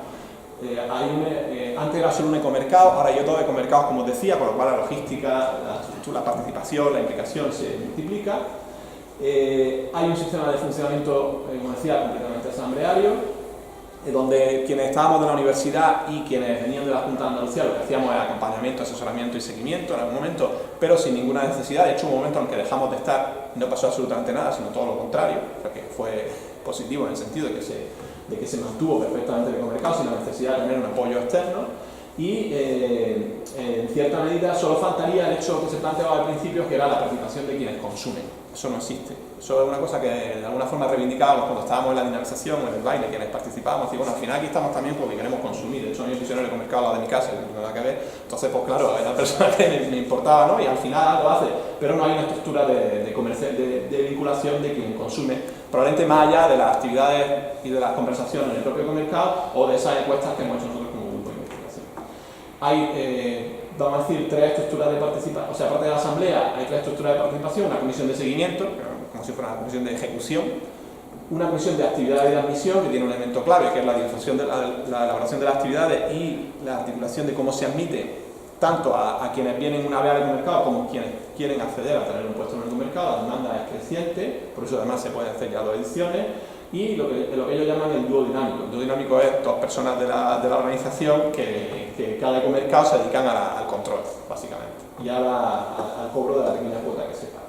Es rotatorio, de tal manera que evita el hecho de que haya pues, cualquier otro tipo de problema que se podría dar, que todo el mundo sabe, por ejemplo, las cooperativas agrícolas, con el hecho de que haya una estructura de poder muy definida, ¿no? Y corrupción y esas cosas. Hay varios elementos clave del ecomercado. Uno de ellos que tiene que ver con la idea de la coordinación de la oferta, es decir, cómo hacer que haya diversidad de productos, cómo hacer que no todo el mundo tenga el mismo producto al mismo precio, al mismo tiempo, y efectivamente sí, al mismo precio sí, cómo se articula un sistema de precios de referencia, ¿vale? Cada ecomercado obliga a que todos los grupos que vayan a vender en el mercado en un plazo determinado envíen su listado de productos con la procedencia y con el precio del producto. Información, por cierto, muy valiosa para hacer un día un proyecto de investigación, porque eso está todo guardado, lo sigo recibiendo, sigo estando ahí de alguna manera participando, y eso permite coordinar la oferta. Eso no significa que si no lo mandas 3 días antes y te maduran la lechuga el viernes antes del ecomercado no las puedes poner. Si el viernes las tienes maduras, manda un correo, oye, que voy a llevar la lechuga y las lleva. O sea que tampoco aquí nadie sé, ¿no? Además esto es una cosa, digamos, que tiene cierta flexibilidad. Siempre que esté certificado de alguna forma, al final las puedes llevar. Esto permite de alguna manera coordinar la oferta y permite de alguna manera también articular una horquilla de precios. Son precios acordados por los grupos de producción y comercialización que de alguna forma sirven también de referente para el conjunto de precios del ecológico, vamos a decir, en la provincia de Granada y en particular en el área metropolitana. Sí, queda poco. Entonces, esto yo creo que es un elemento clave que permite dar una idea de cuál es la importancia en términos de coordinación que tiene un sistema de comercialización como El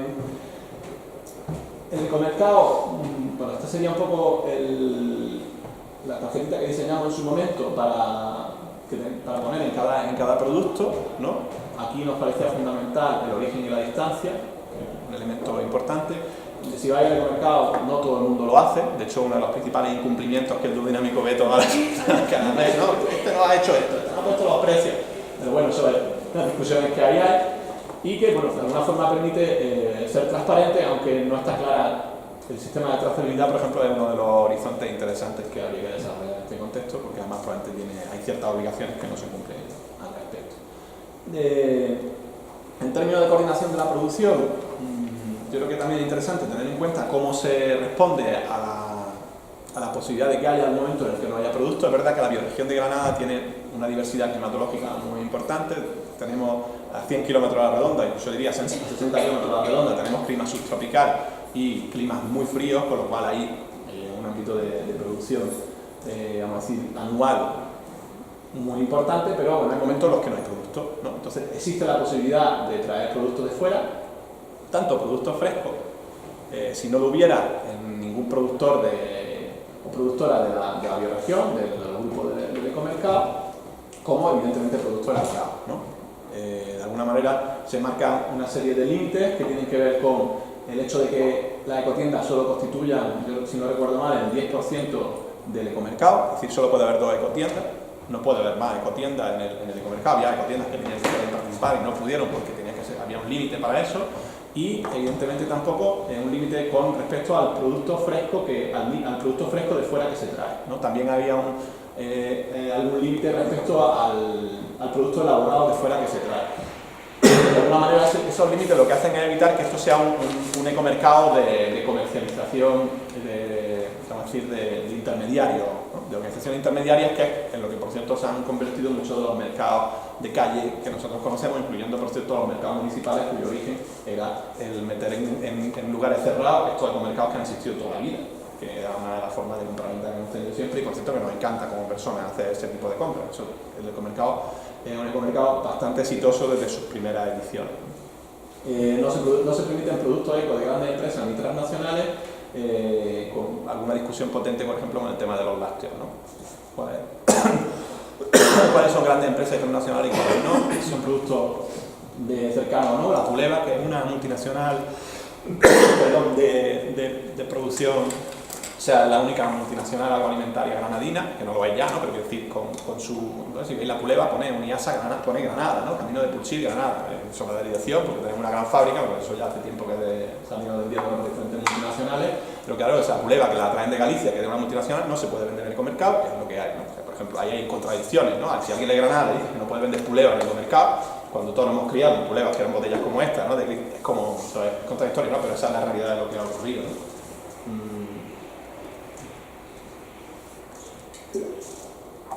La garantía del mercado, después de discusión potente con la administración regional, es una garantía que se hace por tercera parte, como esta, ¿no? Que es el típico sello de garantía de tercera parte, o con sistema participativo de garantía. Eso es una de las tareas que hicimos también como grupo de investigación, es facilitar los sistemas participativos de garantía, porque había grupos que si no podían vender, incluyendo por ejemplo de las organizaciones de desempleados que habían ocupado tierras, que no podían tener un certificado porque sus tierras no eran suyas, eran ocupadas.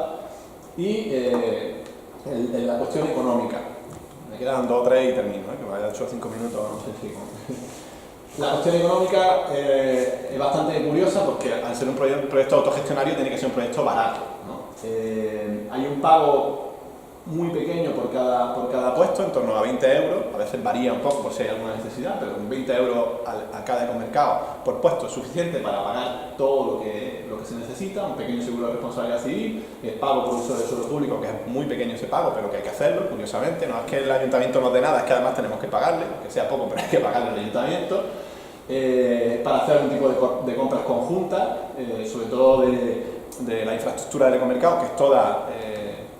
los agricultores le dicen lo típico es a pelo, o sea, incluso la propia Diputación hizo unas carpas y las carpas costaba más traerlas de la Diputación para cada ecomercado y devolverlas que tenerlas allí, por lo cual no tenía ningún sentido estar ahí pudriéndose en algún almacén. Entonces las personas del ecomercado decidieron hacer sus propias carpas.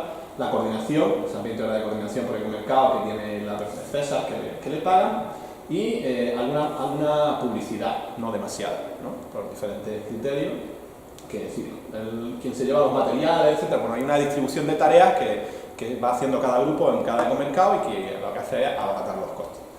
El ecomercado, aunque aquí no se ve bien, pues no se diferencia el color, los azules, pero bueno, da igual, en términos reales, en realidad no es tan importante, y este dato yo creo que no está bien. Esto estaríamos hablando del porcentaje de beneficio y de producción de la asociación que constituye el ecomercado. Es decir, hay organizaciones de las cuales el ecomercado es una parte, eso estamos hablando de 2016, era una parte importante de su producción y de su venta. O sea que en un ecomercado exitoso estamos hablando de que hay organizaciones que venden 1.500 euros por ecomercado, o sea, estamos hablando de venta, una venta importante en una mañana, o sea que hay en producción de meneo, hay un montón de cajas vacías. Y, por ejemplo, pues la cooperativa de quesos pues era el 80%, por ejemplo, la Ortoan, que es una de las asociaciones de las comarcas de Granada, era el 50%, y hay otras que tienen menos porcentaje, ¿no? O sea que económicamente el ecomercado de las cooperativas más pequeñas supone un porcentaje importante de su beneficio, o más especializadas, pero las cooperativas, por ejemplo, más grandes como la de las Torcas, que incluye también exportación, etcétera, pues una parte más pequeña del beneficio, pero sin embargo siguen estando ahí y venden bastante, ¿no?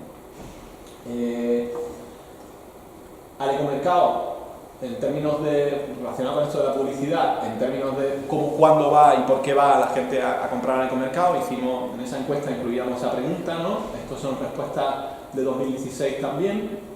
La mayor parte de las personas que vienen al ecomercado vienen porque se han enterado por amigos o por personas cercanas, ¿no? Hay una pequeña parte que se ha enterado por otros casos de publicidad, incluyendo un porcentaje importante por internet, redes sociales. Curioso, ¿no?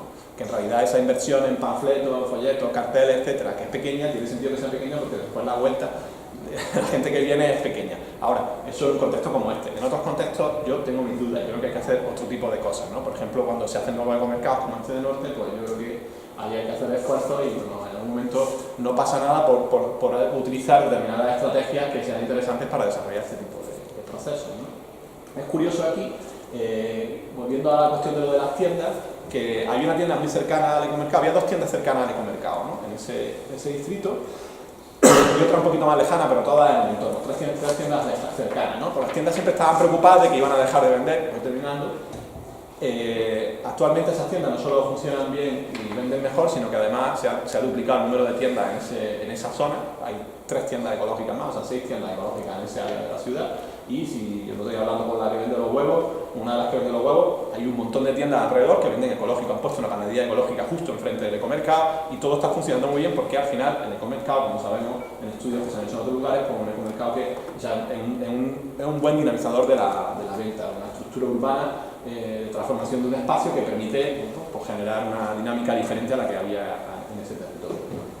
El ecomercado también se hacen otro tipo de actividades, infantiles, de cata, etcétera, culturales, hasta el punto de haber hecho más de 140 actividades, 141 actividades hasta 2016, estaríamos hablando ahora de 30 o 40 más probablemente, actividades de todo tipo que han permitido también difundir el ecomercado y difundir el producto local. Esto es lo último que quiero mostrar, que tiene que ver con cuáles son las razones de compra de la población del ecomercado. Y que la población no, de la quien va a consumir al ecomercado, ¿no? Con las diferentes encuestas que hicimos, 2014, 2016 y 2017, curiosamente la de 2014 la principal razón de compra era la sostenibilidad ambiental y en el 2016 y en el 2017 la principal razón de compra, o la razón de compra más valorada, vamos a decir, es el apoyo a la economía local. Es un tema muy interesante porque eso nos permite entender que esa orientación que habíamos tomado al principio de cómo vincular el territorio a la ciudad, de cómo articular todos estos procesos, cuando la gente dedicada a la agricultura nos dice el problema es la comercialización y nos dedicamos a la comercialización y al final conseguimos articular proyectos como estos, lo que hacen es desarrollar precisamente esa conciencia del lugar y rearticular la economía sobre la base de sistemas de producción, de sistemas agroalimentarios de carácter local. Estas encuestas nos lo demuestran y nos dan una idea de cuál es el potencial que tienen todos estos procesos. Esta es la última que quiero mostrar, que tiene que ver con, en este caso, el grado de satisfacción de personas que consumen y que producen. en el año 2000, perdón, de las personas que consumen en el año 2017, en la muestra de la encuesta que hicimos en el año 2017, aparecían como principales, vamos a decir, quejas, que serían las que aparecen en grande en rojo, la no existencia de opciones de participación, la no existencia de publicidad. Yo creo que eso es más bien de información, ¿vale? Es decir, que la gente no se sentía muy informada de lo que ocurría. O sea, son dos articulaciones de participación de quien consume, eso es interesante como referencia, cómo articularlo. Y por último, la frecuencia. Evidentemente, el ecomercado tiene que ser semanal, como mínimo, ¿no? Y eso es a lo que se aspira y es lo que en algún momento dado se podrá desarrollar. Yo la verdad que no quiero alargarme más, creo que es suficiente con esto, espero que haya sido útil y ahora si no la discusión pues salen algunos temas que nos pueden